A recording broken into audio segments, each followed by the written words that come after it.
Ashtavakra uvāca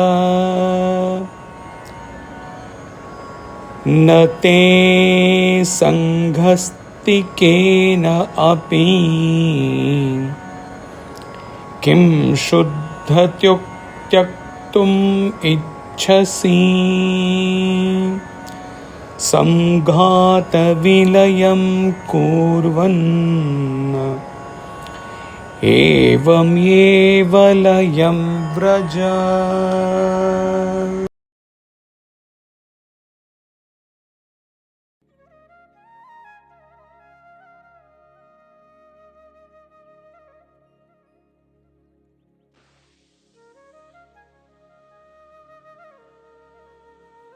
You have no contact with anything whatsoever. Pure as you are, what do you want to renounce? Having dissolved the body complex,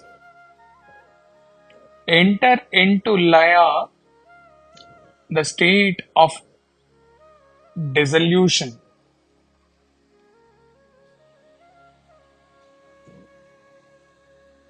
The beginning line of this verse follows after the master has listened with utmost satisfaction all the self-affirmation by his disciple throughout the previous chapter about the disciple's state. So, Master confirms in the very first line of this starting verse of 5th chapter and says, you have no contact with anything whatsoever, pure as you are. Thus, Master has confirmed that he has known his disciples' true state. Pure you are.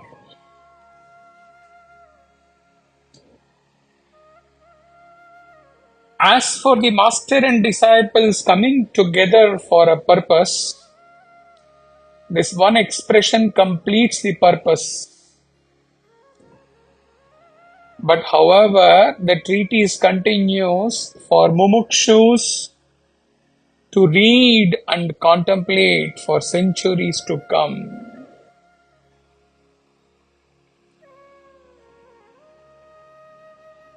This chapter describes 4 ways in which one can achieve dissolution.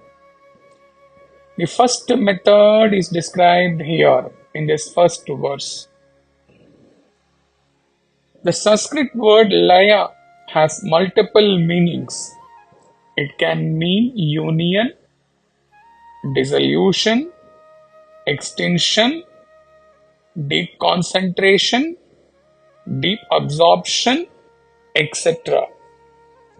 All these are synonymous with the state of liberation or the methods to achieve liberation. In simple sense, dissolution means dissolving or ending all impurities such as egoism, attachments, aversions and delusions.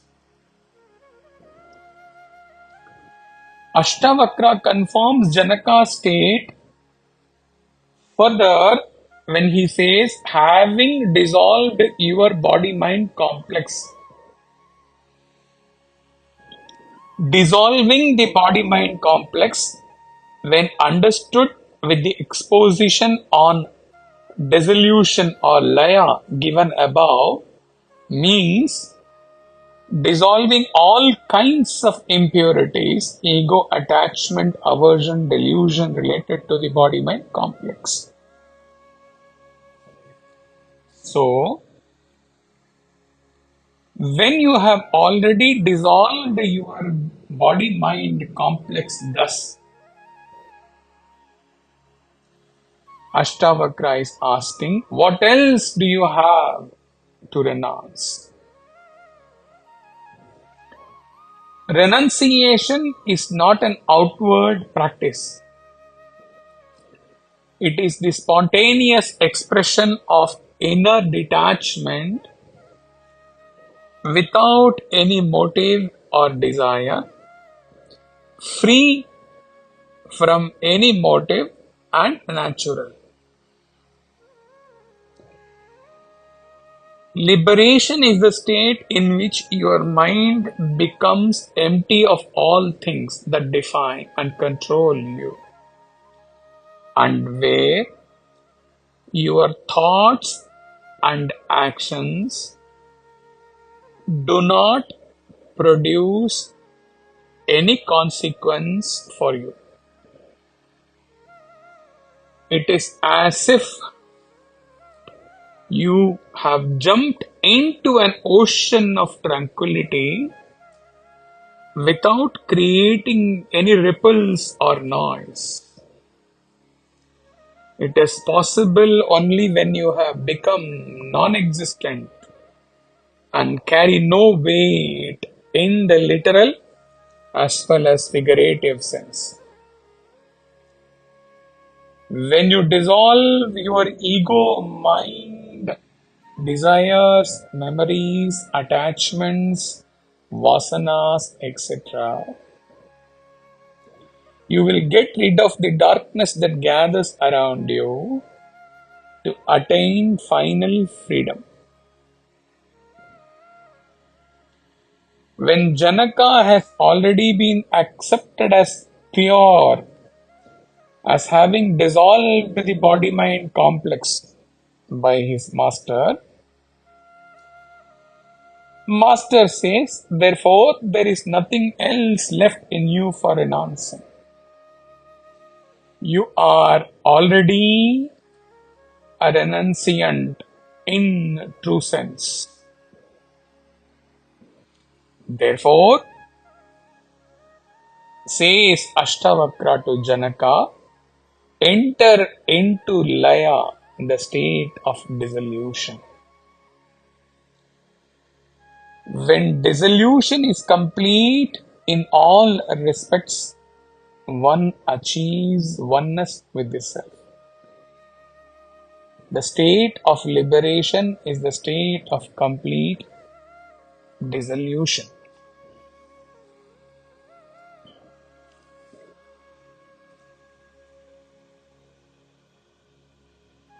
There is a verse in Annapurna Upanishad which says, that which has neither a beginning nor an end can have no cause for itself.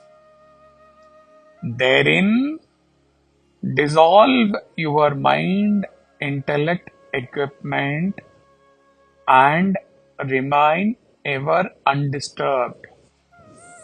Such an individual shall never have to ever return into misery and pain.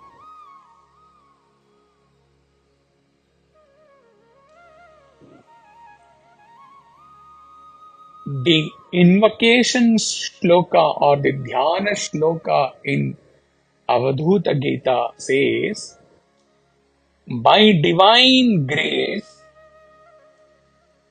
in the final birth, after a series of births, one attains unitive knowledge of the divine. Thereby, one gets liberated from ignorance and illusion to unite with the divine. One stills the mind for one's soul to awaken to the spirit in meditation. The soul gets united with the spirit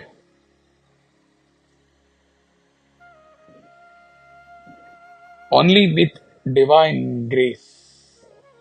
When once the union takes place, there is no birth beyond the spell of the present life.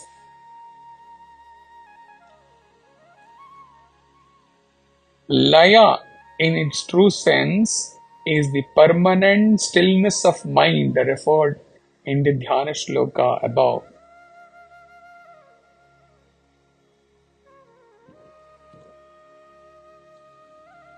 It is not mano laya, a temporary stillness of mind practiced in Raja Yoga,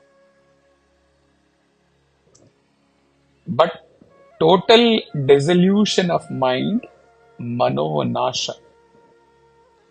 Mano laya means temporary absorption of mind during meditation. After meditation, mind bounces back with old tendencies. On the other hand, mano nasha means destruction of ignorance of mind. Total destruction of ignorance of mind. As the ignorance is destroyed, mind stays centered on self. And this is what Ashtavakra is advising Janaka. Sri Ramana has dealt with Mano Laya and Mano Nasha in Upadesha Saram as well as Ramana Hridayam. So, the master is telling, step by step, he is guiding his disciple. He is saying,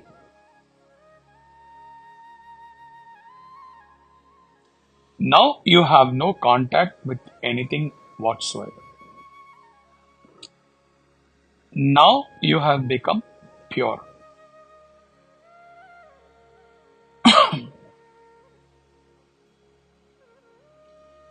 There is nothing left in you to renounce.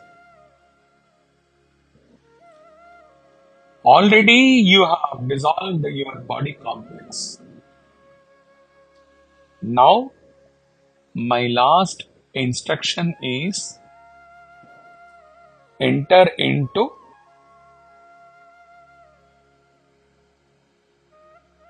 total state of dissolution where you will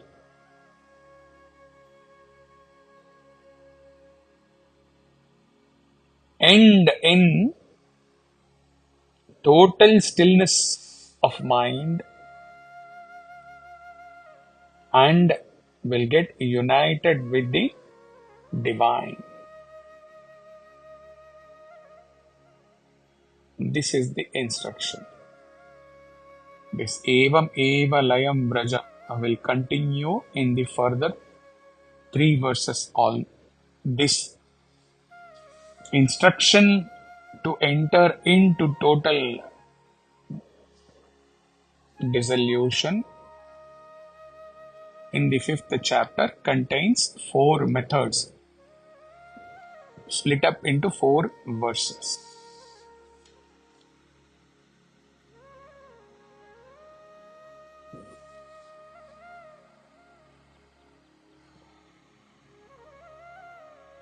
Stage by stage in this technique of laya, ultimately the seeker experiences absolute aloneness of the divine kaivalya.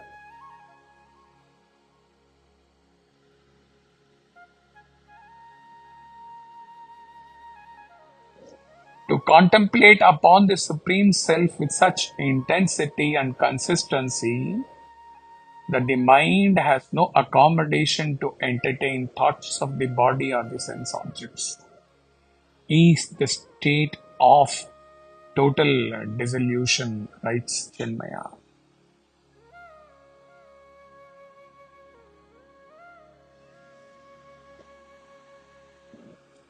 Hari Om Tat Sat.